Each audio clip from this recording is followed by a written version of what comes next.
Unless you've been under a rock, you've probably seen all types of content and just people in general preparing for 2026. Now, I feel like there are like two types of people in the world. You have the one type that is like super prepared and they probably can already tell you what they plan on doing this time next year. And then you have people like myself who are still trying to conceptualize the fact that 2026 will be here in 38 days. And I haven't even completed or kind of started the things that I plan to do in 2025. Do you know you have 30 minutes? Yeah, it's kind of crazy. But let's have a conversation about these goals and how to plan for the upcoming year. I feel like setting the goals is kind of like the easy part, right? It's easy to make the vision board, write the goals in your planner, just pull something out of like the back of your mind and say, I'm going to accomplish this thing.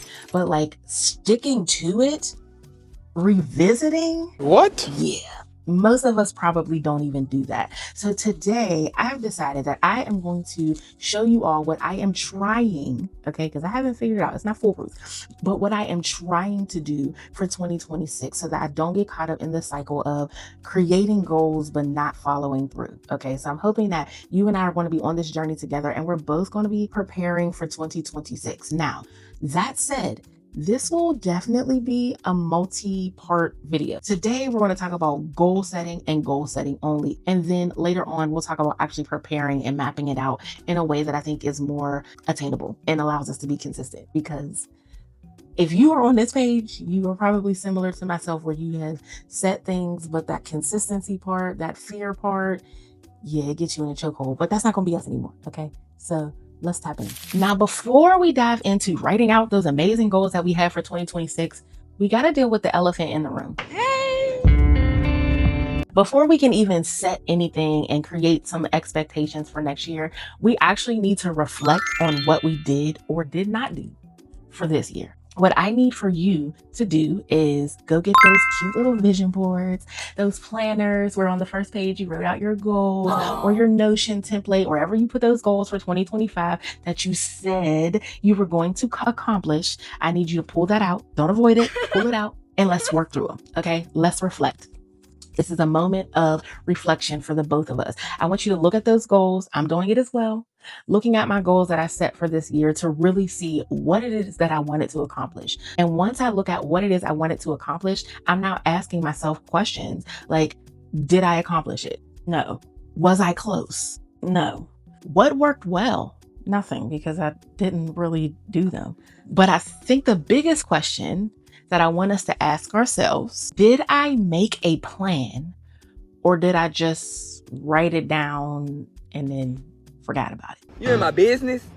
Yeah, don't do that. We have to really take some time to understand like what it is we wanted to do, what we didn't do, and why it did not happen. Because if we get to the why it did not happen, we can course correct. Is that what the word is? Course correct it, however you want to say it. We can fix it so that next year we're not in the same position as we were this year and probably the year before that and the year before that. But that's not what we're here. That's not what we're here. We're here to reflect on 2025 to prepare for 2026. So once we spend some time reflecting on the goals and the things that worked well, maybe didn't work well, it's time to assess. For me, assessing is all about looking at the goals from 2025 to decide, will any of these carry over into 2026? The reality is like some of the goals from 2025 didn't get accomplished because life was lifing. We all have been in the same 2025 and baby, it has been... Be nice. I'm finding it an adventure, to say the least, okay? Life was life in all kinds of ways in 2025. So there are some goals that just didn't get accomplished for that reason. There are some goals that didn't get accomplished because what God is doing and how he is aligning you now, maybe those goals just did not work for what he's doing. And then there are some goals that, if we're being honest, did not get done because we just didn't do what we were supposed to do. So reflecting allows us to see what went well and what didn't go well and what we were supposed to accomplish. But assessing allows us to see what parts of those goals that we were wanting to accomplish should we still pursue.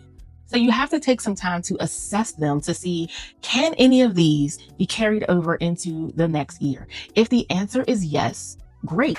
Take them over and now you already have a list of goals that you can start with. But if the answer is no, come here. Hear me clearly. If the answer is no, that these goals do not carry over, release them. Let it go. Okay? Guilt free. Do you hear me? Guilt free. Do not hold on to the fact that you did not accomplish the goals. Do not hold on to the fact that I failed. I didn't do what I said I was going to do. Let it go. There is no condemnation. Okay? You're not going to condemn yourself for not accomplishing whatever the reason was that you didn't accomplish. We're not doing that. Okay? We're not. So assess the goals. If the goals can carry over and they meet the criteria for the upcoming year, great. But if they do not, gracefully release them. Come on, open your hands with me. Release them. Come on, let's release together. Release. Relax, relate, release. Okay? We're letting them go. We're not going to hold on to them because we're not about to stress ourselves out with stuff that we cannot control. We cannot control that we did not accomplish them. We cannot control that they are no longer in alignment with where we are going. Okay? So release. So when it comes to setting your goals, after you've done your reflection, you've done your assessing, I like to say 3 to 5 main goals. Now, 5 is a lot. I ain't gonna hold you because if your goals is thorough, that can be a lot. So, but 3 to 5. I know sometimes we got like a whole list of things that we want to accomplish in 1 year, but you got to be for real. Okay. If you got a list of goals, look at that list and maybe pull just 3 to 5 that are good for the year. In addition to those main goals, I like to have one stretch goal. What? So the stretch goal is more so like a goal that is set for maybe 5 to 7 years out, right? It's not something that is likely to happen in that particular year. It's something for the future, but I like to have that goal nearby because it allows me to kind of be focused on it without being like super attentive to it. Prime example, if I have a stretch goal of, let's say, owning a warehouse, and my goal is to have that warehouse in 2032, that's 7 years from now. That sounds like a long time. Like our minds may not even think about it until 2031, November 2031. But if I haven't done anything in those 6 years remotely related to the goal of buying that warehouse, I'm likely to not accomplish that goal in 2032. But if I have that goal and I write it down somewhere where I can see it in addition to my main goals, I can look at it and say, okay, while I'm working on, my finances for the business, maybe I'm also focusing on saving a certain amount of money every time a transaction comes through. Maybe it's 2%, maybe it's 5%, or maybe taking whatever is in the savings that I've accrued over the course of the year in my profit and using 20% of that goes into a separate savings that's going towards the warehouse, right? So by the time that 2032 comes, I already have a little bit of money saved. I got a budget set up. I've been doing research, right? So I'm working towards it without like working towards it. Does that make sense? I hope it does. So 3 to 5 main goals, 1 stretch goal. Now, when it comes to the goals, come here. I'm listening. Be specific, okay? We're not going to get into like the whole SMART goals thing because this is kind of aligned with that, but we're not doing that. But you have to be specific, okay? We need clarity. Clear as crystal. When it comes to our goals. If your goal is to be healthy, that's cute, but it's not clear. Clock it. What does healthy mean? Okay, does it I want to lose X amount of pounds? Is it I want to increase my protein intake? Is it I would like to run a 5K? Is it I want to leg press 150 pounds? What is the clear and concise specific goal as it relates to being healthy? But in addition to being clear, Clear has a partner, and Clear's partner is named Realistic. Be so for real. When it relates to your goals, okay? Do not set a clear goal, but it's not realistic. You got to take into consideration your capacity, your resources, your time, all the things. You know how in the Bible, Jesus says, count the cost? Yeah, we got to count the cost as it relates to our goals as well. You got to take everything into consideration. What is it going to cost me? What is it going to cost me in my time, in my money, in my energy? If I have children, will I have to sacrifice time with my kids in order to accomplish this goal? Count the cost and be so for real. Clear, realistic, go together real bad. They committed to one another, which is my third thing. Okay. When it comes to setting your goals, commit, lock in. We're locked in. Done. The way that you want that dude or that girl to lock in with you, Not too much. you need to lock in with these goals. Set a date, put a label on it, put a time frame on it. We don't like to do that. We like to set goals and then just kind of hope that we get to it. No, you have to be clear, real, and committed. Put a date on it. Now, when you put a date on it, save the date. Save the date like it's a wedding, okay? Put that date on your calendar with an alert. And then take it one step further. When you put it on your calendar, set some additional reminders. 90 days before, 60 days before, 45, 30, 15, 7, the night before. Put reminders in your phone, because if you have several reminders leading up to that date, it's going to cause you to always it's going to be in your face. It's always going to be in your face. And it allows you to be held accountable to the goals that you set.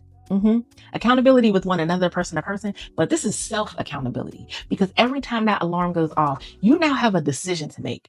Am I going to make some time to do something as it relates to accomplishing this goal, or am I going to avoid it? Golly. Am I not going to do it?